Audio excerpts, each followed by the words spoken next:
کہہ رہے ہیں کہ لا تنکری عطل الکریم من الغنا، کہ شریف آدمی کے مالداری سے خالی ہونے پر تم انکار مت کرو، نکیر مت کرو۔ فالسیل حرب للمکان العالی، اس لیے کہ جو سیلاب ہوتا ہے اونچی جگہ کا دشمن ہوتا ہے۔ اب یہاں پر یہ کہنا چاہ رہے ہیں کہ ادیب اور یا شاعر بلاغت کی ایسا راستہ کبھی کبھی اختیار کرتا ہے جس میں وہ تشبیہ کی طرف اشارہ کرتا ہے، تشبیہ کی مشہور صورتوں میں سے کسی صورت کی صراحت کے بغیر، اور وہ ایسا اس وجہ سے کرتا ہے تاکہ وہ جدت پیدا کرے اور اس حکم کو دلیل قائم کرے کہ جس کو ایسا کیا جا رہا ہے، جس کو اس کو لایا جا رہا ہے، وہ صرف اس وجہ سے تاکہ یہ بتایا جا سکے کہ جو مشبہ کی طرف جس کا حکم لگایا جا رہا ہے وہ ممکن ہے اور یہ زیادہ بلیغ ہوتی ہے اور دل میں زیادہ اثر کرتی ہے۔ اب ابو تمام کا شعر دیکھیں آپ، وہ کہتا ہے مخاطب یعنی بیوی سے کہہ رہا ہے کہ شریف آدمی کے مالداری سے خالی ہونے پر نکیر نہ کرو، اس لیے کہ یہ کوئی تعجب کی بات نہیں ہے، اس لیے کہ پہاڑوں کی چوٹیوں پر جو کہ تمام جگہوں میں سب سے بلند ہوتا ہے، سب سے اوپر ہوتا ہے، سیلاب کا پانی نہیں ٹھہرتا ہے۔ کیا آپ نے یہاں کوئی تشبیہ محسوس کی ہوگی؟ اس طریقے سے نہیں کیا، اس لیے کہ اس طریقے سے انہوں نے بتایا ہی نہیں کہ کیسے کیسے کیا کرنا ہے۔ پھر دیکھیں گے کہ وہ ضمناً غنا اور مالداری سے محروم شریف آدمی کو تشبیہ دے رہا پہاڑ کی چوٹی سے جو سیلاب کے پانی سے خالی ہو، لیکن اس نے صراحتاً تشبیہ کا مضمون نہیں رکھا بلکہ وہ ایک مستقل جملہ لایا اور اس کے ضمن میں دلیل کی شکل میں اسی معنی کو ادا کیا۔ تو یہاں پر اس کو مالدار یعنی اس کی مالدار یعنی ایک مالدار آدمی کو کس سے تشبیہ دے رہا ہے؟ اونچے مکان سے، لیکن اس نے ٹھیک ہے ڈائریکٹ نہیں ذکر کیا، انڈائریکٹ لایا، اس کو ضمناً بولتے ہیں۔ ایک آدھ شعر اور پڑھیں گے تو شاید آپ کو اچھے سے پتہ چلے گا۔ قد یشیب الفتى وليس عجیبا ان يرى النور في القضیب الرطیب۔ ٹھیک ہے، اب اس کا ترجمہ دیکھیں کہ ابن رومی صاحب کیا کہتے ہیں، بہت ہی زبردست شاعر تھے، ان کے بھائی باپ بیٹوں سب کا انتقال ہو گیا تھا۔ کہتے ہیں کہ فتشیب قد یشیب الفتى وليس عجیبا، کبھی کبھی نوجوان کے مطلب جو جوان ہوتے ہیں نوجوان کے بال سفید ہو جاتے ہیں، ٹھیک ہے، بوڑھا ہو جاتا ہے،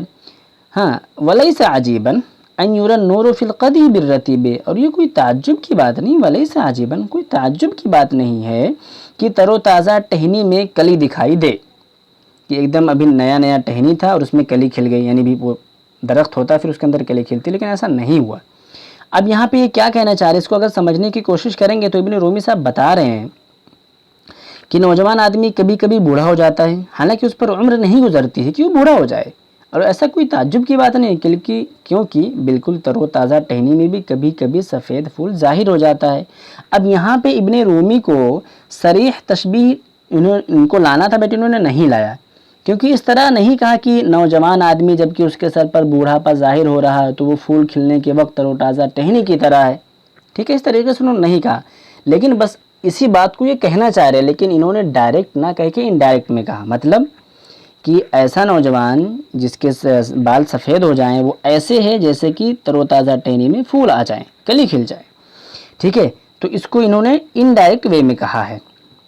ایک شعر اور دیکھتے ہیں، شاید یہاں سے کچھ وضاحت آپ کو مل جائے اور کچھ سمجھنے کی کوشش کریں میرے ساتھ۔ اب یہ دیکھیں، من یہن یسہل الہوان علیہ مال جرح بمیت ایلام، یہ بہت اچھا شعر ہے، آپ بھی یاد کر سکتے ہیں کسی بے حس آدمی کے لیے، کہ من یہن یسہل الہوان علیہ، ٹھیک ہے، جو بے حیثیت ہوتا ہے یا جس پر آسان ہوتا ہے، ہوان علیہ اس پر ذلت و رسوائی برداشت کرنا، مال جرح بمیت ایلام، تو مردہ آدمی کو زخم سے کوئی تکلیف نہیں ہوتی ہے۔ کہہ رہے ہیں کہ جو بے حیثیت ہوتا ہے اس پر ذلت برداشت کرنا آسان ہے، مردہ آدمی کو زخم سے کوئی تکلیف نہیں ہوتی، یہ ایک دوسری بات، یہ ایک دوسری بات، کیسے اس کو ریلیٹ کریں گے اب ہم اس کو دیکھتے ہیں۔ دیکھیں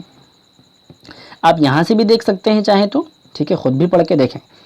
کہہ رہے کہ ان الذی اعتاد الہوان یسہل علیہ تحملہ ولا یتألم لہ، جو شخص ذلت و رسوائی کو برداشت کرنے کا عادی ہو گیا ہو اور اس کو تکلیف نہیں دیتی ہو، ولیس ھذا الادعاء باطلا، اور یہ مطلب جو دعویٰ ہے یہ جھوٹا نہیں ہے، لأن المیت اذا جرح لا یتألم، اس لیے کہ جب میت کو زخم دیا جاتا ہے تو اس کو کوئی تکلیف نہیں ہوتی ہے۔ ففی ذلک تلمیح بالتشبیہ فی غیر صراحہ، تو یہاں پر تشبیہ میں اشارہ ہے بغیر کسی صراحت کے، مطلب یہ ہے کہ جو ابو تمام صاحب ہیں وہ کہنا چاہ رہے ہیں کہ جو شخص ذلت و رسوائی کا عادی ہو جائے اس کے لیے ذلت کو برداشت کرنا آسان ہو جاتا ہے اور اس کو کوئی تکلیف نہیں ہوتی ہے. اور یہ دعویٰ بالکل صحیح ہے، اس لیے کہ اگر مردہ آدمی ہو تو اس کو زخم لگائیں گے تو کوئی تکلیف پہنچے گی؟ بالکل نہیں. تو یہاں پر کہنا چاہ رہے ہیں کہ جو آدمی بے حس ہو جائے نا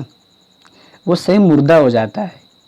اس لیے کہ جب بے حس ہو گیا ہے تو کوئی بات اور کوئی ذلت اس کو کوئی فرق نہیں پڑتی، سب برداشت کر رہا ہے، اس کا عادی بن گیا ہے. تو ایسے ہی جیسے مردہ آدمی ہے اس کو کتنا بھی زخم لگا لو کوئی فرق نہیں پڑتا ہے. تو یہ ایک مطلب ایسا آدمی جو ذلت و رسوائی برداشت کرنے کا عادی ہے اس کو تشبیہ دے رہے ہیں ایک میت سے جو کہ زخم ٹھیک ہے برداشت کرتا ہے تو اس کو تکلیف نہیں ہوتی ہے. تو یہاں پر ذلت و رسوائی برداشت کرنے والے آدمی کو تشبیہ دیا جا رہا ہے میت سے، ٹھیک ہے، مردہ آدمی سے، یہ کہنا چاہ رہے ہیں. لیکن انہوں نے ڈائریکٹ نہیں بلکہ انڈائریکٹ وے میں کہا ہے. امید کرتا ہوں کہ تینوں مثالوں سے کچھ نہ کچھ تو آپ نے سمجھنے کی کوشش کی ہوگی. تو یہی تھی آج کی کلاس، ملتے ہیں اگلے ویڈیو میں، تب تک آپ اپنا خیال رکھیں اور میری طرف سے آپ کو بیسٹ آف لک جینوں کے لیے اور ریجیوشن JRF کے لیے ابھی سے بول دیتا ہوں، آگے بھی میں بولتا رہوں گا. آپ کے لیے نئی خواہشات و تمنائیں رکھتا ہوں. تو آپ کا ایڈمیشن ہو، آپ کا استقبال ہے جینوں میں، آپ کا JRF کوالیفائی ہو، JRF ہولڈر ہوں اور زندگی میں آپ ترقی کریں، آگے بڑھیں. تو ملتے ہیں اگلے ویڈیو میں، تب تک اپنا خیال رکھیں. Thank you, thanks for watching.